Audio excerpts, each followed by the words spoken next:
रात का सन्नाटा चारों ओर फैला हुआ था। ट्रक हाईवे पूरा सुनसान था। चारों ओर ठंड से हाड़ कपा देने वाली ठंड चल रही थी। हाईवे के चारों ओर घना जंगल था। उसी हाईवे पर एक मर्सिडीज दौड़ रही थी। उसमें 3 लोग सवार थे, राहुल, निधि और उनकी 10 साल की बेटी तानिया। राहुल अपने दोस्त सैफ के घर ईद की पार्टी में शामिल होने के लिए गया था और पार्टी करके घर लौट रहा था। निधि ने मुस्कुराकर ड्राइव करते हुए राहुल से कहा, कुछ भी कहो राहुल, आज तो ईद की पार्टी में मजा आ गया। हाँ, मेरा दोस्त बहुत ही बिंदास और हंसी मजाक करने वाला व्यक्ति है। मैंने देखा उसके घर पर शहर की एक से एक बड़ी हस्ती थी, मगर फिर भी वो उन सबको इग्नोर करके हमें इम्पोर्टेंस दे रहा था। हाँ, देगा क्यों नहीं, आखिर मेरा दोस्त जो है। सच में राहुल, अमेरिका से इंडिया लौटकर बहुत अच्छा फील हो रहा है। वैसे तुम्हारा दोस्त सचिन अभी तक नहीं आया अमेरिका से? निधि की बात सुनकर राहुल चौंक कर बोला, ओह शिट यार, उसका फोन आया था कि वो इंडिया आ रहा है। उसने बोला था कि मुझे एयरपोर्ट पर पिक कर ले। निधि बहुत नाराज होगा वो। कोई बात नहीं, उससे बोल देना कि तुम्हें बिल्कुल याद नहीं रहा और फिर तुम्हें सैफ की इनवाइट की हुई ईद पार्टी में भी तो शामिल होना था। निधि ने इतना बोला ही था कि उसकी बेटी तानिया ने अपनी माँ की ओर देखकर कहा, मुझे भूख लगी है माँ, और प्यास भी। तानिया की बात पर निधि ने बुरा सा मुंह बनाकर उसकी ओर देखकर कहा, पार्टी में तो इतना खाया था तुमने, फिर भी भूख लगी है। निधि की बात पर तानिया ने मासूम सा चेहरा बनाकर कहा, कोई बात नहीं मम्मी, मुझे पानी ही पिला दीजिए। कितनी बार बोला है मुझे मम्मी मत बोला करो। पानी अभी नहीं है, आगे जाकर कोई शॉप पड़ेगी तो बोतल खरीद के दे दूंगी। निधि की बात पर राहुल ने मुस्कुराकर कहा, छोटी बच्ची है निधि, इतना नाराज होना सही नहीं है। राहुल ने इतना कहा ही था कि अचानक एक काली परछाई राहुल की कार के सामने आकर खड़ी हो गई। राहुल के पैर अचानक ब्रेक पर पड़ गए।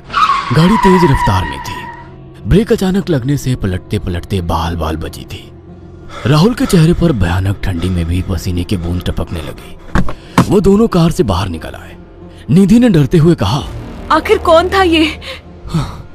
ऐसा लगा जैसे कि कोई भयानक काली परछाई मेरे कार के सामने आकर खड़ी हो गई हो।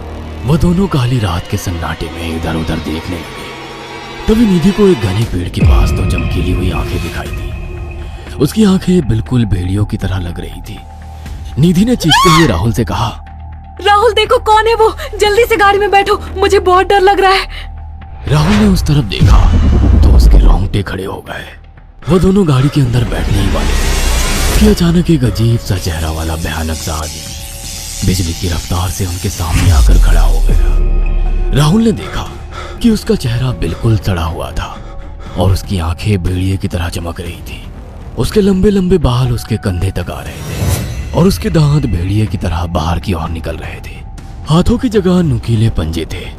राहुल को देखकर अजीब से अंदाज में हंसने लगा, मगर जैसे ही राहुल की नजर उसके कपड़ों पर गई, राहुल की आंखें फटी की फटी रह गई। वो हकलाते हुए बोला, भाईजान, भाईजान, मुझे माफ कर दो, मुझे छोड़ दो। राहुल ने इतना कहा ही था कि अचानक उस अजीब से दिखने वाले भयानक आदमी ने अपने पंजों से राहुल की गर्दन कसकर पकड़ ली और एक ही सेकंड में उखाड़ कर जमीन पर फेंक दी। राहुल के धड़ से लाल रंग का खून का फुहारा फूट पड़ा।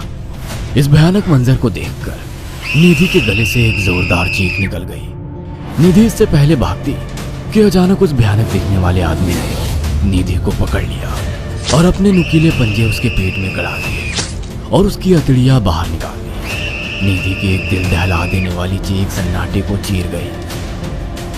अचानक हवा का एक बवंडर उठा और वो भयानक सा दिखने वाला व्यक्ति देखते ही देखते बवंडर के साथ गायब हो गया। तानिया ने डरते डरते निधि के मोबाइल से पुलिस और सैफ को बुला लिया और कुछ ही देर में वहां चारों ओर पुलिस की गाड़ियां थी।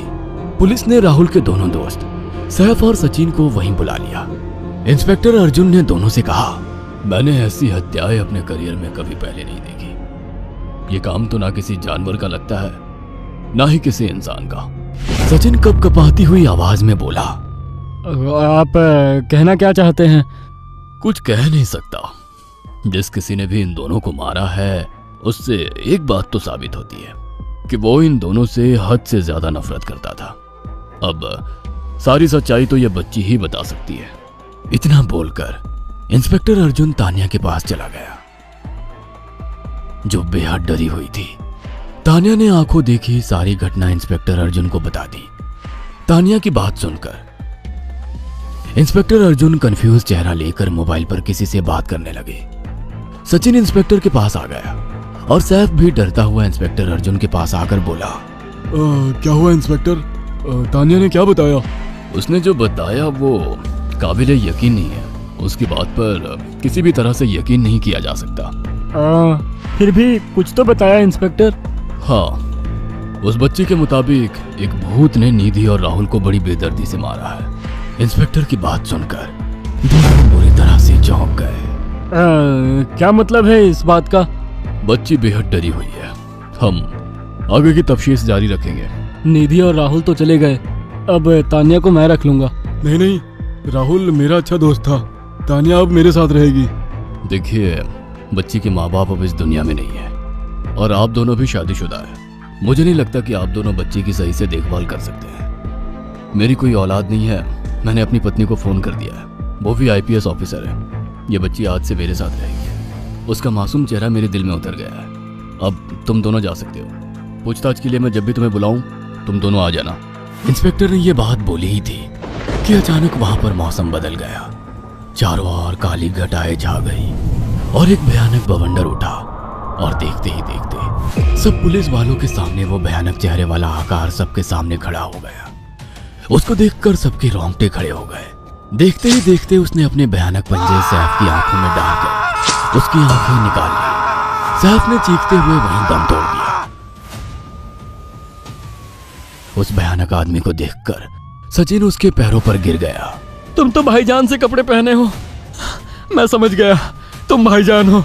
मुझे माफ कर दो भाईजान, मुझे यहाँ से जाने दो। मैंने कुछ नहीं किया था। वो भयानक चेहरे वाला गुर्राते हुए बोला, बता इन सबको कि ये सब इतनी भयानक मौत क्यों मरे।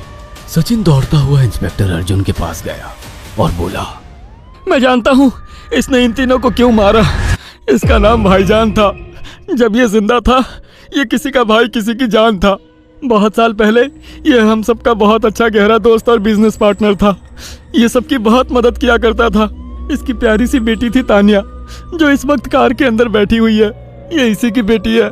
भाईजान अपने सारे पैसों से एक बहुत बड़ा हॉस्पिटल खोलना चाहता था जिससे गरीबों का मुफ्त इलाज किया जा सके, मगर हम तीनों इसके लिए तैयार नहीं थे। हमारी नीयत उसकी दौलत पर खराब थी और एक दिन हम सब धोखे से ईद के दिन भाईजान को यहाँ ले आए और इसे मारकर फेंक दिया। तो फिर तुम सबने इसकी बेटी को क्यों जिंदा छोड़ दिया? हमें बाद में पता लगा कि भाईजान ने सारी जायदाद अपनी बेटी के नाम कर दी है, इसीलिए हमने भाईजान की पत्नी को भी मार दिया। और तानिया का तुम 18 साल की उम्र पूरी करने का इंतजार कर रहे थे ताकि सारी जायदाद अपने नाम करा सको और बाद में उसे भी ठिकाने लगा सको। इसी के लिए तुम दोनों इस मासूम बच्ची को अपने साथ रखने की जिद कर रहे थे। जी, आपने बिल्कुल सही कहा। हम तानिया को भी इसी जगह लाकर मार देते। सचिन की बात सुनकर इंस्पेक्टर अर्जुन की आंखों में खून उतर आया। इंस्पेक्टर अर्जुन के कुछ कहने से पहले ही भाईजान बिजली की रफ्तार से इंस्पेक्टर अर्जुन की आंखों के सामने से सचिन को पकड़कर ले गया और उसके शरीर के टुकड़े टुकड़े कर दिए और हवा में उठे एक तेज बवंडर के साथ गायब हो गया। सारी घटना इंस्पेक्टर अर्जुन की आंखों के सामने हुई थी। तानिया को इंस्पेक्टर अर्जुन और उसकी पत्नी ने अपनी बेटी की तरह पाला। अगर आपको हमारी ये कहानी पसंद आई हो तो इसे लाइक और शेयर करना ना भूलें। साथ ही ऐसी और नई कहानियों के अपडेट्स पाने के लिए हमारे चैनल अक्षु टीवी को जरूर सब्सक्राइब करें।